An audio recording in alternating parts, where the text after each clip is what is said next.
সোনামার রান্নাঘর থেকে সকল প্রিয় বন্ধুকে জানাই স্বাগতম। আজ আমি নিয়ে এসেছি নিরামিষ দুধ পটল রেসিপি। এই গরমের দিনে যে কোনো অনুষ্ঠানে মাতিয়ে দেবে আর সবাই আপনার নাম করবে। তাই কম তেল মশলায় ব্যবহার করে বানিয়ে ফেলুন সম্পূর্ণ নিরামিষ এই রেসিপিটি। লুচি, রুটি, সাদা ভাত, পোলাও সব কিছুতেই এই দুধ পটল রেসিপি ভীষণ ভালো লাগবে। ভিডিওটি স্কিপ না করে দেখতে থাকুন আমি কিভাবে রেসিপিটি বানাচ্ছি। 500 গ্রাম পটল হালকা খোসা ছাড়িয়ে দুপাশ চিড়ে নিয়েছি। নুন হলুদ দিয়ে ভালো করে মেখে রাখবো। যারা আমার চ্যানেলটিকে সাবস্ক্রাইব করেননি তারা সাবস্ক্রাইব করে ভিডিওটিকে লাইক দিয়ে পাশে থাকুন। তো বন্ধুরা, নুন হলুদ তেল মশলা যাতে পটলের ভেতরে ঢুকে যায় এর জন্যই আমি কিন্তু দুপাশ দিয়ে চিড়ে দিয়েছি। তো তোমরাও কিন্তু দুপাশ কিংবা মাঝখান দিয়েও চিড়ে দিতে পারো। পটল ভাজার জন্য কড়াইতে সাদা তেল দেব। তেল গরম হলে পটলগুলো দিয়ে দেব।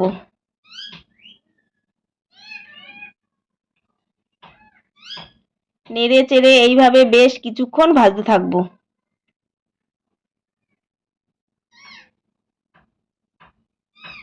যখন দেখব ঠিক এইরকম হালকা লাল কালার ভাজা হয়ে আসছে তখন পটলগুলো তুলে নেব।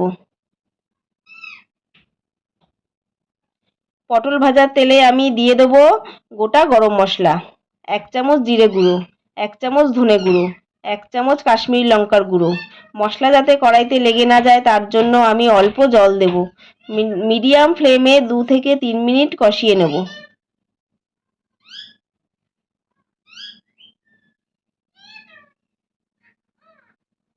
মশলা কষানো হয়ে গেছে, এবার ভেজে রাখা পটলগুলো দিয়ে দেব। আর দিয়ে দেব 2 চামচ মতো পোস্ত বাটা, দেব স্বাদ মতো লবণ। এবার নেড়ে চেড়ে মশলার সাথে পটল 2 থেকে 3 মিনিট কষিয়ে নেব।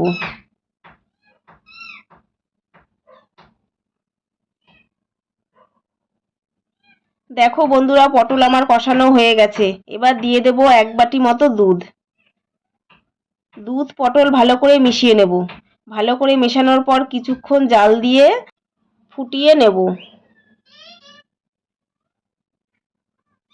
এবার দেব 3টে কাঁচা লঙ্কা। এবার 5 মিনিট মতো রান্না করে নেব।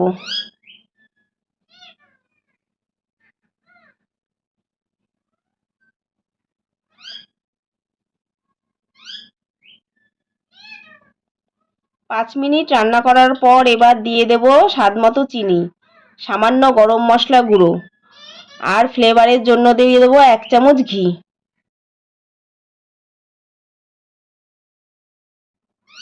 সব কিছু ভালো করে মিশিয়ে নেব।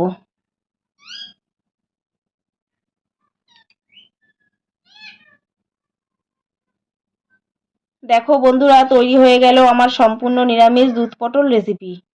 রেসিপিটি কেমন লাগলো কমেন্টে অবশ্যই জানাবেন। আশা করি আপনাদের খুবই ভালো লেগেছে। সম্পূর্ণ ভিডিওটি দেখার জন্য আমার প্রিয় বন্ধুদের অসংখ্য ধন্যবাদ জানাই। সবাই ভালো থাকবেন, সুস্থ থাকবেন।